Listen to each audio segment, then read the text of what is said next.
Crecer en la Fe presenta el estudio de la lección de la escuela sabática. Será de mucho provecho para tu crecimiento espiritual. Bienvenidos.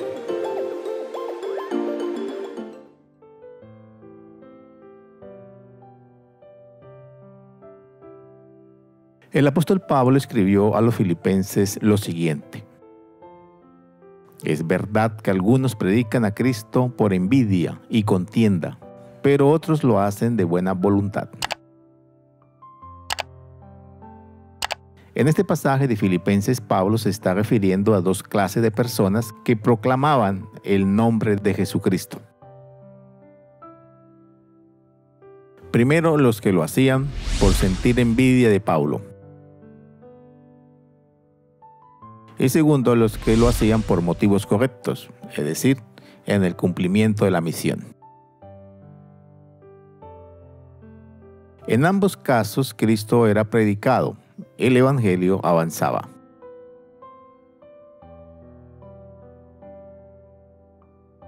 El apóstol no menciona la causa de esa rivalidad o competencia. Parece que en Roma había un grupo que estaba celoso de la influencia de Pablo en el mundo gentil. Estaban celosos porque el apóstol Pablo se interesaba en los gentiles y les predicaba de Cristo. Este grupo, aunque trataban de predicar a Cristo, albergaban contra Pablo malos sentimientos.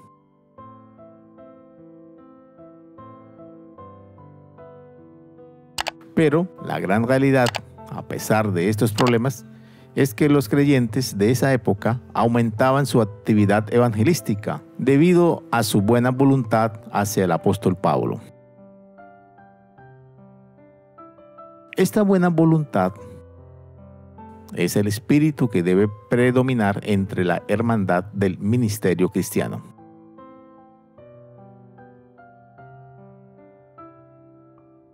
Cuando un misionero se retira, otro debe avanzar para ocupar su lugar y llevar adelante la misión de Dios.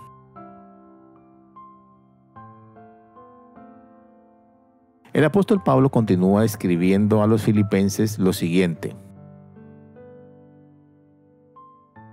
¿qué importa? A fin y al cabo, y sea como sea, con motivos falsos o con sinceridad, se predica a Cristo. Por eso me alegro. Es más, seguiré alegrándome. Qué palabras tan poderosas las del apóstol Pablo. No obstante, lo ideal es que nuestras motivaciones para predicar a Cristo y cumplir la misión sean las correctas. ¿Sabes cuáles deben ser las motivaciones correctas para cumplir la misión?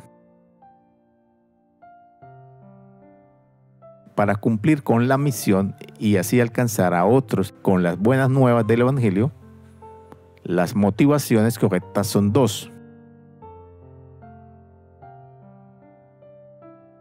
Primero, el amor, y segundo, la verdad. Pero que no sea por ningún otro motivo, como la ambición, el egoísmo, la envidia, ni la contienda. En este video y en sus diferentes secciones veremos algunos acontecimientos de la iglesia primitiva que pueden orientarnos sobre las motivaciones para predicar a Cristo y sobre las formas en que podemos prepararnos para cumplir con la misión. Y este estudio lo haremos mediante los siguientes puntos. Primero, compartir la buena noticia. Segundo, un fundamento profético. Tercero, la espera y la misión. Cuarto, ustedes lo crucificaron. Quinto, un retrato de la iglesia primitiva.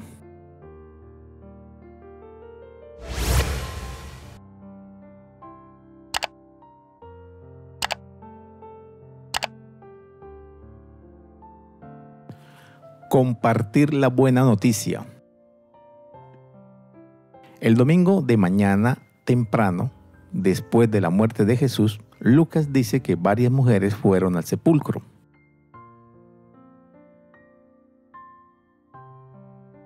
¿Sabes cuántas y cuáles fueron esas mujeres?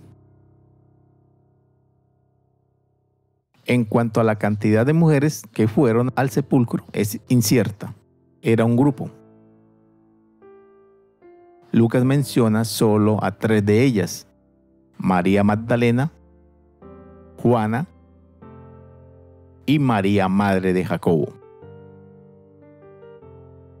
Las mujeres llevaban especias, ungüentos y flores. Ellas iban a ocuparse del cuerpo de Jesús una vez que el sábado terminara.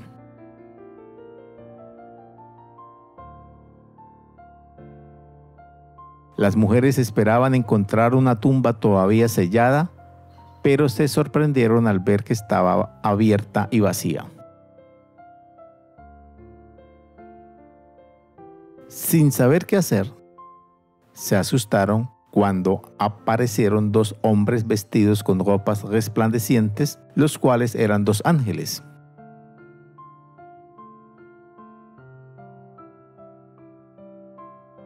Sin embargo, estos hombres tenían un mensaje para ellas. Los ángeles les recordaron a las mujeres las palabras de Jesús. Les dijeron que Jesús había resucitado como lo había predicho.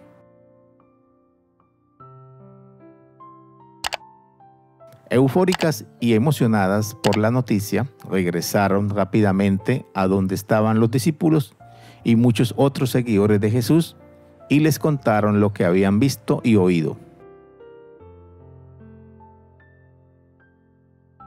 Es decir, las mujeres compartieron con los demás lo que habían descubierto de Cristo.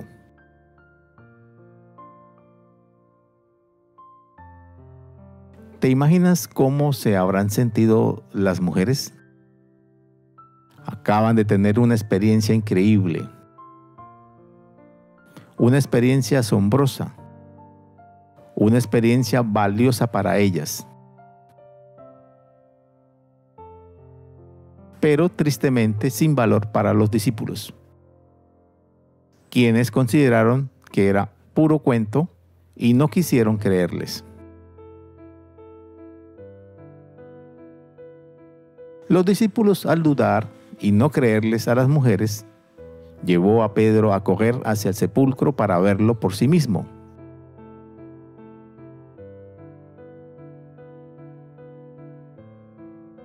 La actitud de Pedro representa la de muchos de nosotros. Somos reacios a aceptar algo simplemente porque lo diga otra persona. Aunque Pedro escuchó a las mujeres, no creyó, no aceptó ni compartió la experiencia de ellas. Pedro, al ir a comprobar lo que decían las mujeres, solo experimentó una tumba vacía. Esto es lo que dice Lucas. Y cuando miró dentro, vio los lienzos solos y se fue a casa maravillándose de lo que había sucedido. La experiencia de Pedro en el sepulcro no fue la misma que la de las mujeres. Estas mujeres oyeron la noticia de Jesús. Decidieron compartirla con los demás a pesar de la respuesta negativa de los discípulos. ¿Qué mayor motivación para la misión que dar a conocer a los demás lo que Jesús ha hecho? ¿Qué mayor motivación que difundir las buenas nuevas de la salvación en Jesús, la única esperanza que tenemos? Por supuesto, nosotros mismos necesitamos una experiencia personal, un encuentro personal con Dios antes de poder compartir a los demás las buenas noticias.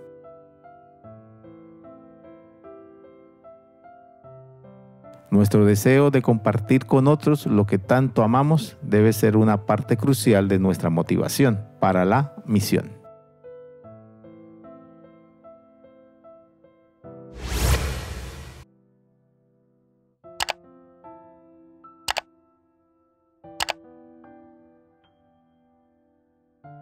un fundamento profético.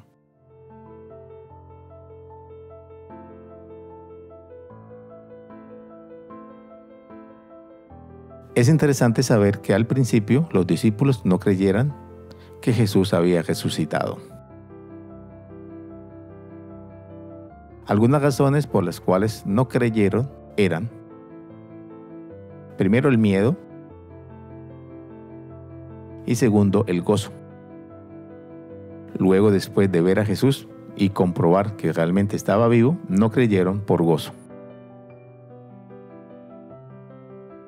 ¿Has sentido alguna vez que algo era tan demasiado bueno para ser verdad? Esta fue la experiencia de los discípulos y de los demás en el aposento alto.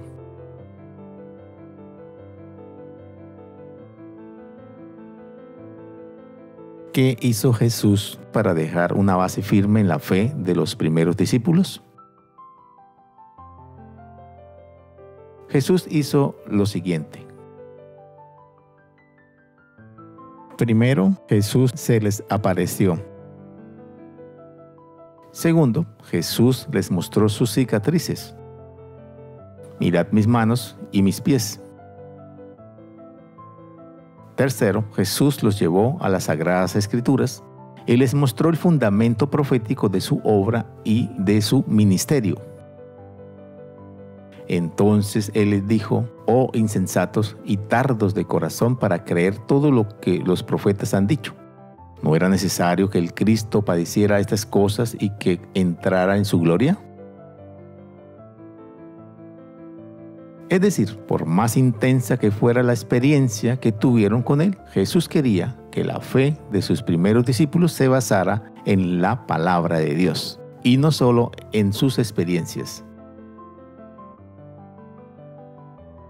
La palabra de Dios debe ser una poderosa motivación para la testificación, para el cumplimiento de la misión.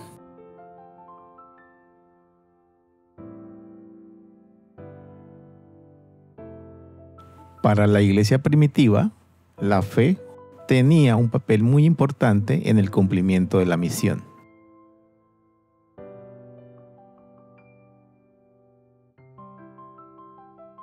¿Cómo se consolidó la fe de los primeros discípulos de Jesús?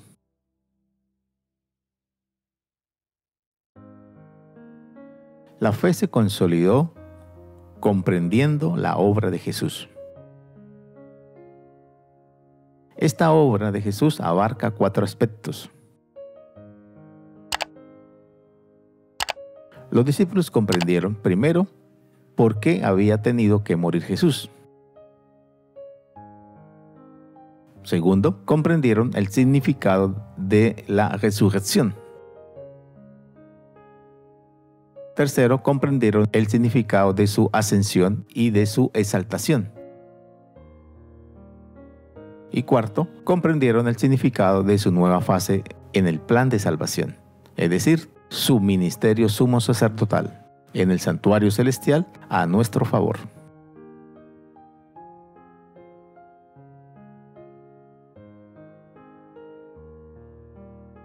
Las Sagradas Escrituras dicen: Él les abrió el sentido para que pudieran comprender estas verdades que debían compartir con el mundo.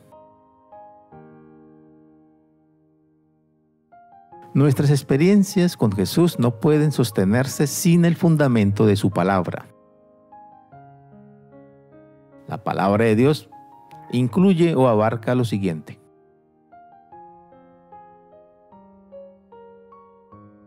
Primero, las profecías que señalaban la historia y los acontecimientos que condujeron a la primera venida de Jesús.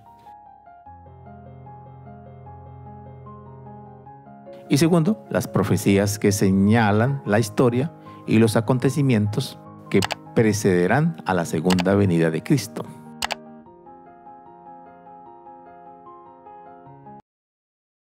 Con estas verdades firmemente entendidas podemos estar preparados y motivados para la misión.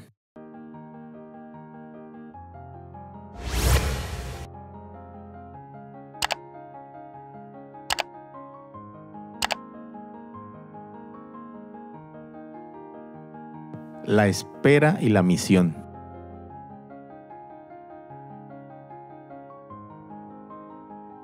El Evangelio de San Lucas capítulo 24 culmina con la ascensión de Jesús al cielo. Pero la historia no termina allí. El autor Lucas siguió escribiendo en el libro de los Hechos.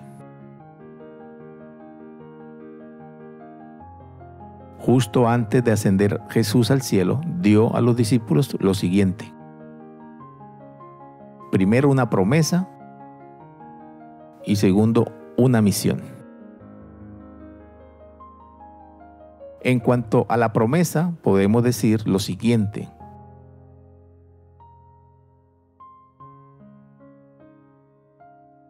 Dio instrucciones inmediatas de esperar en Jerusalén. Esta instrucción la encontramos expresada en dos pasajes de la Biblia. He aquí, yo enviaré la promesa de mi Padre sobre vosotros, pero quedaos vosotros en la ciudad de Jerusalén hasta que seáis investidos de poder desde lo alto.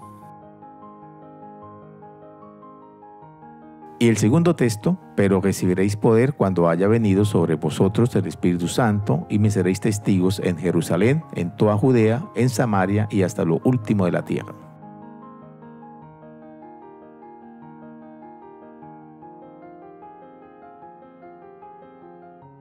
En cuanto a la misión, podemos decir lo siguiente. Debían ser testigos suyos ante el mundo.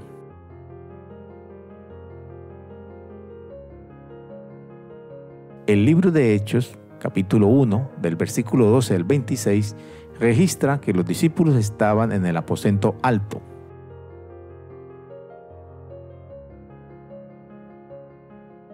¿Qué hacían los discípulos mientras esperaban la promesa del Espíritu Santo? Las Sagradas Escrituras registran lo siguiente. Todos estos perseveraban unánimes en oración y ruego con las mujeres y con María, la madre de Jesús, y con sus hermanos. Así que mientras esperaban, se prepararon para la misión de dos maneras. En primer lugar, Lucas dice que oraban y suplicaban unánimes. En los motivos de oración, los discípulos pedían sabiduría, fuerza y valor para cumplir la misión.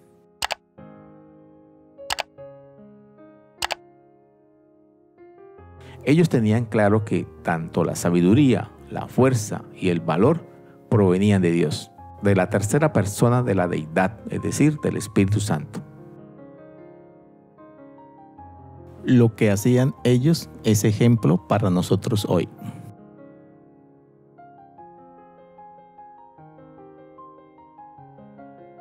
En segundo lugar, fue prepararse logísticamente para la misión. Estas tareas de logística abarcaron lo siguiente. Primero, buscaron reemplazo para Judas. Los discípulos buscaron la guía de Dios y eligieron a un reemplazo. Segundo, los discípulos se organizaron y planificaron el comienzo de su misión.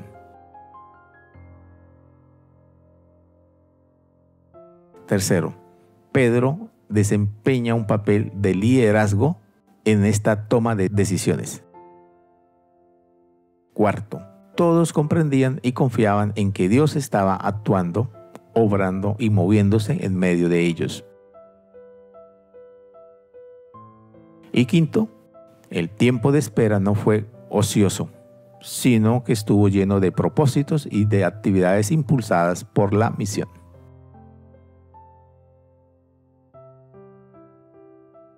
Lo que ellos hicieron es un ejemplo para la iglesia actual. Mientras esperamos la segunda venida de Jesús, enfoquémonos en lo siguiente.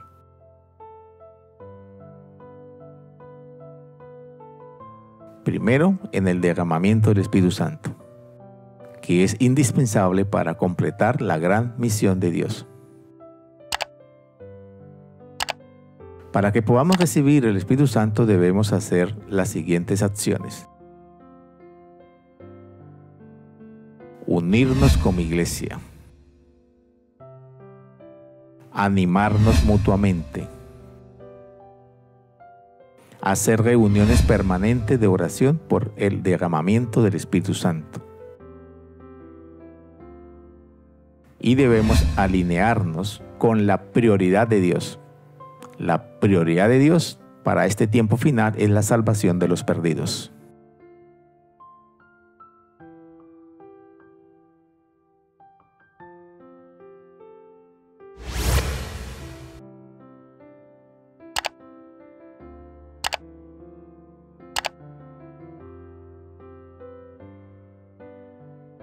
Ustedes lo crucificaron.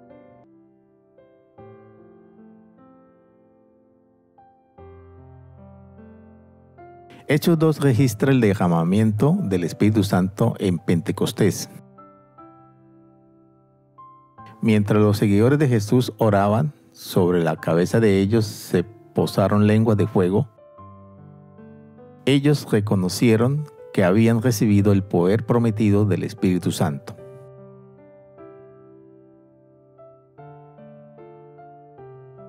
En el libro de los Hechos, capítulo 2, del versículo 1 al 41, se registra todo sobre los acontecimientos y manifestaciones que acompañó el derramamiento del Espíritu Santo en el Pentecostés.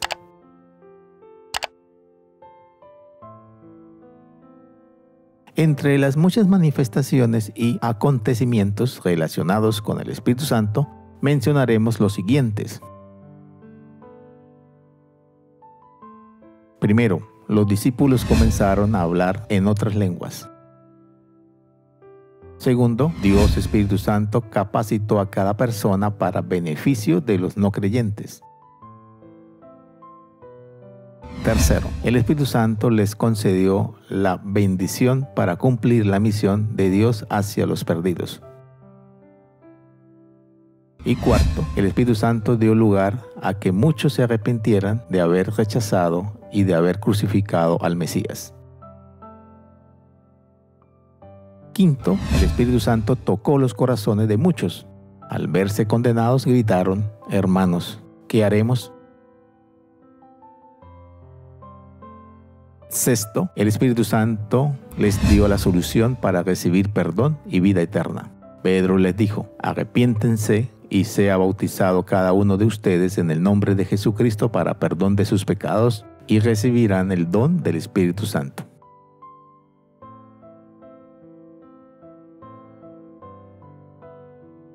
Hoy Dios llama a cada uno de sus seguidores a cumplir la misión,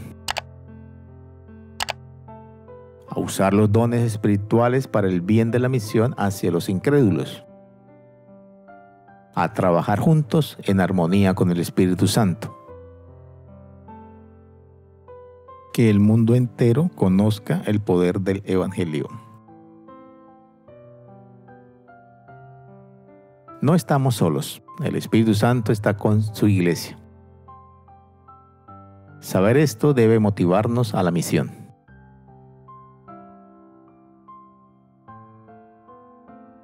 Somos llamados a difundir el Evangelio al mundo, un mundo pecador, caído y corrupto. Nuestro trabajo no es juzgar, nuestro trabajo es dar testimonio del poder salvador de Jesús.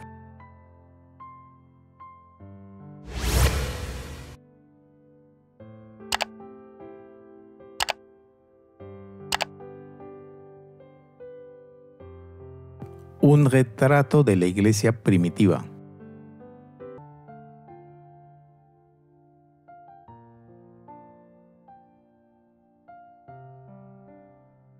En el libro de Hechos, capítulo 2, del versículo 41 al 47, se puede observar un retrato de la iglesia primitiva. La iglesia primitiva se caracterizó primero, por ser una iglesia misionera, que en todo momento predicaba la palabra. Los que recibieron su palabra fueron bautizados y se añadieron aquel día como 3,000 personas. Segundo, por ser una iglesia que perseveraba en la doctrina de los apóstoles, en la comunión unos con otros y en el partimiento del pan y en las oraciones. El verbo perseverar, usado aquí en Hechos 2:42, es el griego proskartereo. Significa prestar atención constante a, ser constante, atienden continuamente. Tercero, por ser una iglesia que vivía en comunión plena con Dios. Cuarto, por ser una iglesia llena del Espíritu Santo. Quinto, por ser una iglesia que hacía muchas maravillas y señales. Sexto, por ser una iglesia unida y tenía todas las cosas en común. Y séptimo, por ser una iglesia cuya función central era el discipulado. El discipulado de la iglesia primitiva se enfocaba en dos asuntos.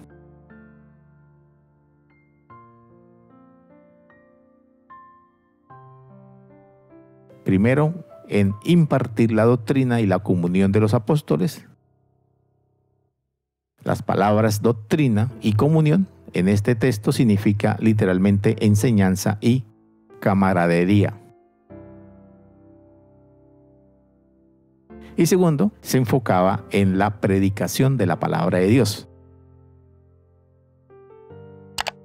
La predicación de los apóstoles tenían dos propósitos. El primero, confrontar las creencias incorrectas de ese tiempo con la verdad del Evangelio puro. Y segundo, ofrecer nuevas explicaciones a las falsas enseñanzas de la época.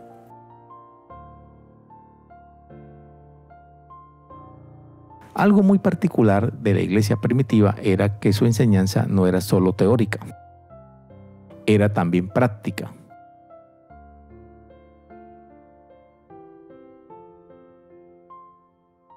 La práctica y la aplicación de la nueva verdad para los nuevos discípulos se lograba porque desde un principio se vinculaba al discípulo en formación como parte del grupo o como parte de la iglesia. Los nuevos creyentes eran discipulados en forma cuidadosa y determinada mediante tres acciones. La primera, mediante la enseñanza directa. Segundo, mediante la participación en la vida diaria de los demás creyentes. Y tercero, mediante la supervisión de los apóstoles, que eran espiritualmente maduros y bien fundados. Recuerda, es una predicación y una enseñanza pobre la que dice a la gente qué hacer, pero no cómo hacerlo. No hay nada mejor que ver a la gente en acción, haciendo las cosas y luego imitarla. Pablo lo sabía y ordenó a sus seguidores que lo imitaran a él, así como él había imitado a Jesús.